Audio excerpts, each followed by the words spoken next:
Hello, അപ്പോൾ sealant spray ഉണ്ടാക്കാം കേട്ടോ. ഞാൻ ഇവിടെ 2 തരത്തിലുള്ള സീലൻറ്റ് സ്പ്രേ ഉണ്ടാക്കിയിട്ട് ഒന്ന് ലെമണും അതുപോലെ തന്നെ ഒന്ന് ക്ലോവ്സും വെച്ചിട്ടാണ്. ഷുഗർ സിറപ്പിലേക്ക് ഫ്ലേവേഴ്സിന് വേണ്ടിയിട്ട് ലെമൺ ജ്യൂസ് അതുപോലെ തന്നെ റോസ് പെറ്റൽസ്, ക്ലോവ്സ് ഇതൊക്കെ യൂസ് ചെയ്യുന്നുണ്ട് കേട്ടോ. ഞാൻ ഇപ്പോൾ കുറച്ച് കൂടുതൽ ക്വാണ്ടിറ്റിയിൽ നിന്ന് ഉണ്ടാക്കുന്നുണ്ട്. ഒരു 4 ടീസ്പൂണ് വെള്ളത്തിലേക്ക് 3 ടീസ്പൂണ് പഞ്ചസാരയും അതുപോലെ തന്നെ 3 ടീസ്പൂണ് ലെമൺ ജ്യൂസുമാണ് വേണ്ടത് കേട്ടോ. ഇത് ഒന്ന് തിളച്ച ശേഷം ചൂടാറിയിട്ടാണ് നമ്മൾ ബോട്ടിലിൽ ആക്കിയിട്ട് സ്റ്റോർ ചെയ്യേണ്ടത്.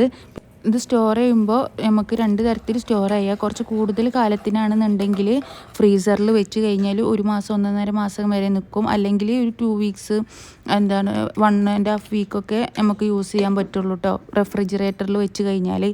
അപ്പോൾ നെക്സ്റ്റ് വീഡിയോയിൽ നമുക്ക് അടുത്ത സീലൻറ്റ് സ്പ്രേ ഉണ്ടാക്കുന്നത് കാണാം. അപ്പോൾ പേജ് വിസിറ്റ് ചെയ്യാത്തവർ വിസിറ്റ് ചെയ്യുക. ഇതൊക്കെയാണ് വരാൻ പോകുന്നത്.